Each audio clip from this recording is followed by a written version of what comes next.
Netcasts you love. From people you trust. This is Twit. Really, dude? Cat pictures? Really? Yeah. Thank you, Tony Wang, editor-in-chief here at the Twit Network. So, as probably a lot of you know, when the Galaxy Note came out, Tony introduced me to it. It was the first phablet I ever played with a telephone that was a huge monster screen. Then the Note 2 came out. And in both cases, I was a big fan and used them as my day-to-day phone.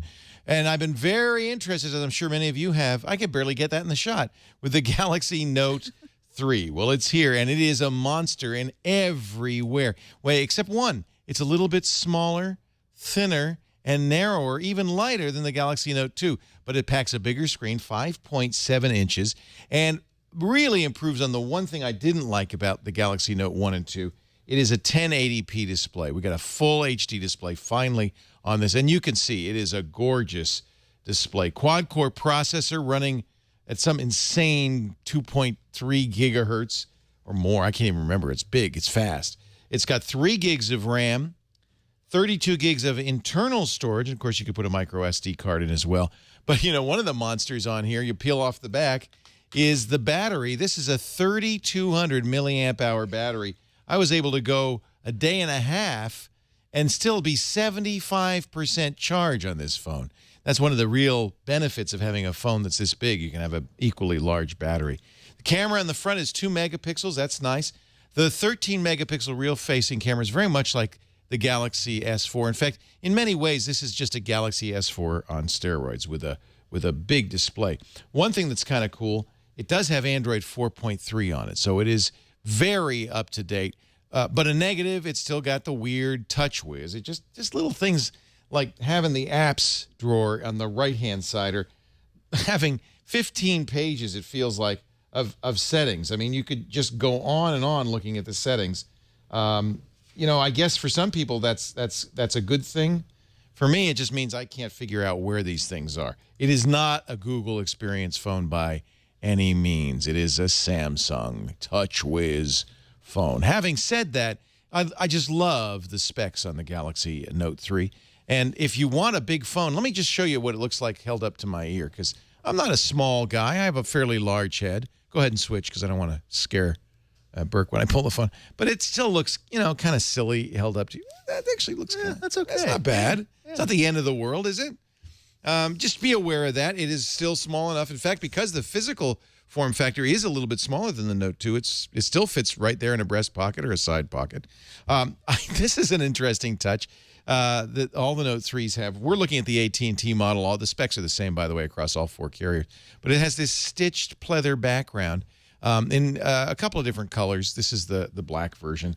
You know, I think this is in response to, remember when the Verge talked about the Galaxy S4 and they said that the back was so slick it felt slimy. I think this is for Josh Topolsky and company. This is just, there's no slime here. There's some texture in it.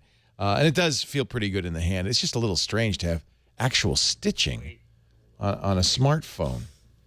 Now, the other thing that, of course, made the Galaxy Notes great all along was the stylus. And it has the stylus, of course, and a lot of stylus-specific features. In fact, as soon as you pull the stylus out, you see it's got this new menu. Notice it has the floating stylus feature where I'm not actually touching the screen. That's handy because you can float over something and get more information about it. I can draw. I can keep memos with the stylus. You can do all the, you know, this is, that's really silly, isn't it? All right. I don't use a stylus, but if you're an artist or you like to do handwritten notes, this is a very nice feature. And I think it is one compelling feature a lot of people who buy the Galaxy Notes look for. So it's here. The S Pen is back with the little touch button and all that. In fact, I think if anything, they've improved on it. In fact, in every respect, I would say this is an improvement over the Galaxy Note 1 and 2. It's kind of a great phone. I loved the camera. I'll give you an example of the TouchWiz nonsense. I'll start the camera app, and immediately you see the problem. There's a golf mode in here. Now, I guess that's great if you're in golf, if you're a golfer, but this is Samsung just goes crazy with little features, weird features. in the camera and everywhere else. And it's definitely not. Look at that. Every time I take a picture, it says, "Look, with the tag, buddy, I can keep track of the weather, location, the person, and the date of each picture as you're taking it." Never mind.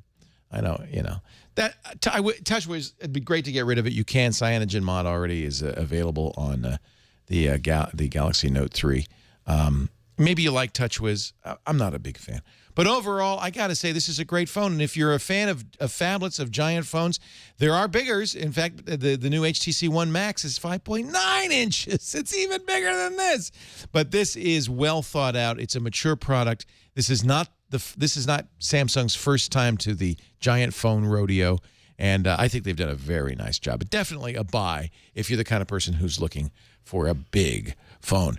Now, what makes it even more interesting is this companion item. Let me take this off. This is the Galaxy Gear Watch. The phone, by the way, $300 with a 2-year contract, $750, $800 off contract with 32 gigs of storage. That's the AT&T version there. $724 off contract.